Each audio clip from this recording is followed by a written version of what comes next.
Salut!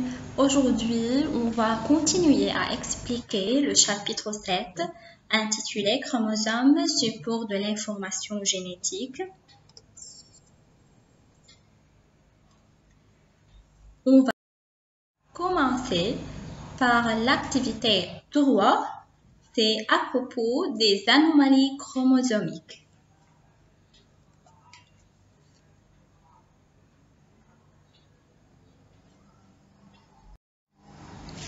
Comme on a déjà vu, dans l'espèce humaine, tous les individus ont normalement 46 chromosomes. Alors, dans le cas normal, les individus dans l'espèce humaine, c'est-à-dire les hommes et les femmes, présentent 46 chromosomes.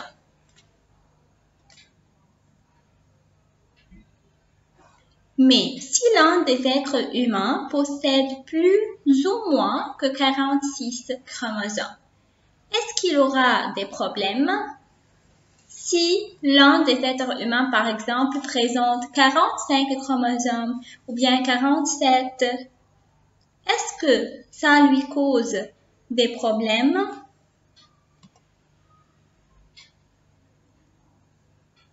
Oui, bien sûr, certainement. Le changement du nombre de chromosomes cause des troubles graves, c'est-à-dire des maladies et des problèmes graves. Et parfois, les personnes qui présentent un nombre différent que 46 chromosomes ne peuvent pas survivre. Ils meurent.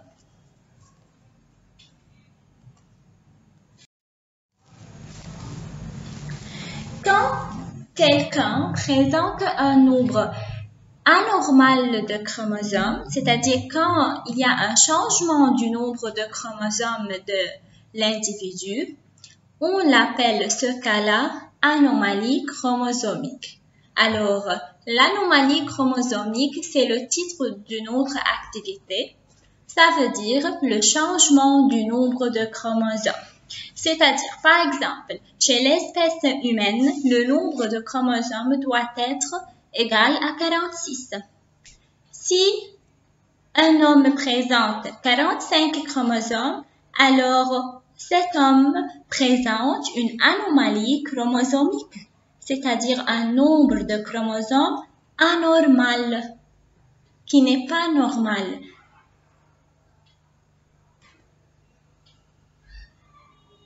Voilà ce karyotype-là. C'est le karyotype d'une personne qui présente un nombre anormal de chromosomes. Cette personne présente 47 chromosomes. Pourquoi?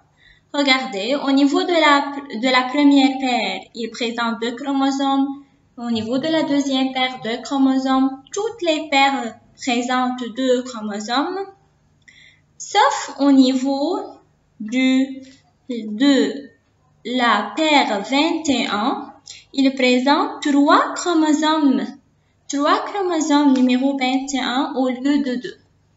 Alors, il existe 3 chromosomes au niveau de la paire 21 au lieu de 2 chromosomes.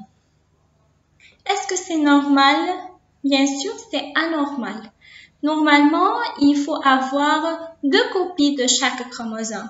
Mais dans ce cas-là, cet individu présente 3 copies du chromosome numéro 21. Ça, c'est une anomalie chromosomique qui s'appelle trisomie 21. Pourquoi je l'appelle trisomie 21? Tri vient du mot 3. Alors, puisqu'il a 3 copies du chromosome numéro 21, je l'appelle trisomie. Pourquoi je mets le nombre 21? Puisque cette trisomie ou bien cette anomalie est au niveau de la paire 21.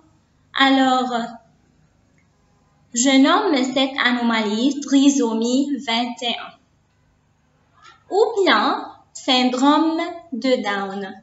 Pourquoi on l'appelle le syndrome de Down? Puisque le chercheur qui a découvert cette anomalie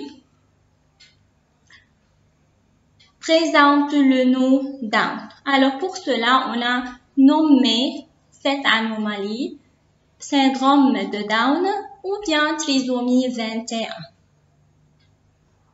Voilà, cette fille présente trisomie 21. Parfois, on dit on appelle ces personnes les Mongoliens. Les Mongoliens, ce sont des individus atteints de syndrome de Down ou bien trisomie 21. Ces individus présentent 3 chromosomes au niveau de la paire 21 au lieu de 2 chromosomes.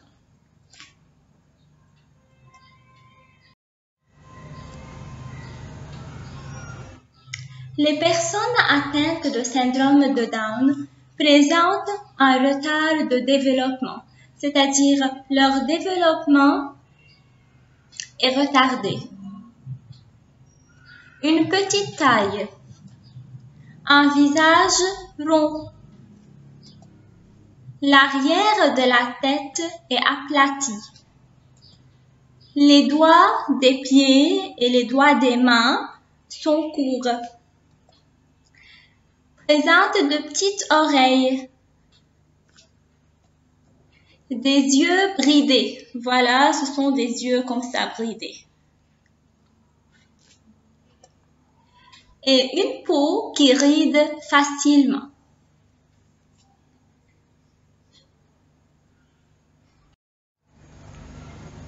Les personnes atteintes du syndrome de Down sont sensibles à certaines maladies et accusent parfois un retard mental plus ou moins marqué. C'est-à-dire, ces personnes peuvent avoir plus de maladies que les autres personnes normales et parfois ils présentent un retard mental. Ce retard mental dépend d'une personne à l'autre. Chez certains individus, ce retard mental est très marqué. Chez des autres, le retard mental n'est pas très marqué. Les caractères du visage rappellent le type mongol, d'où le terme mongolien. Alors, on appelle ces personnes atteintes du syndrome de Down les mongoliens, car les caractères de leur visage rappellent le type des Mongols. La fréquence de cette anomalie chromosomique est en moyenne un enfant sur 700 naissances.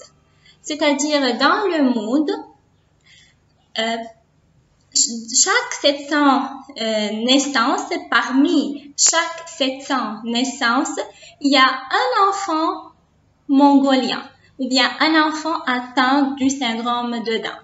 Alors parmi chaque 700 naissances, il y a un seul enfant atteint du syndrome de Down.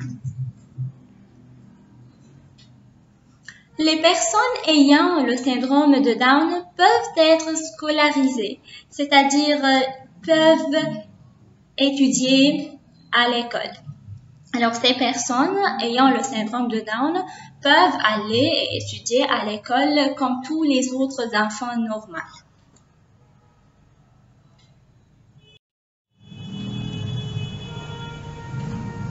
Le document C dans vos livres représente la relation entre l'âge de la mère et le risque d'anomalie. Si l'âge de la mère est plus petit que 30 ans, il y a un risque d'avoir un enfant sur 1500. C'est-à-dire parmi 1500 enfants, un seul enfant est atteint. Si l'âge de la mère est entre 30 et 35, le risque sera plus grand. Sera 1 sur 700, c'est-à-dire parmi 700 naissances, un enfant peut être atteint. Si l'âge de la mère est entre 35 et 40, encore le risque devient plus grand, c'est 1 sur 300, c'est-à-dire entre chaque 300 naissances, il y a un enfant qui peut être atteint. Si l'âge de la mère est plus grand que 45 ans, le risque sera très grand, sera 1 sur 50, c'est-à-dire parmi chaque 50 naissances, un enfant peut être atteint du syndrome de Down.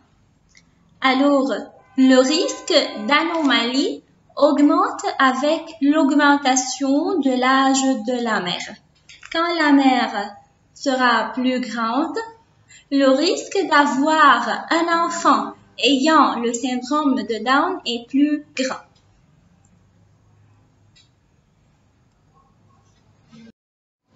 Merci pour votre attention.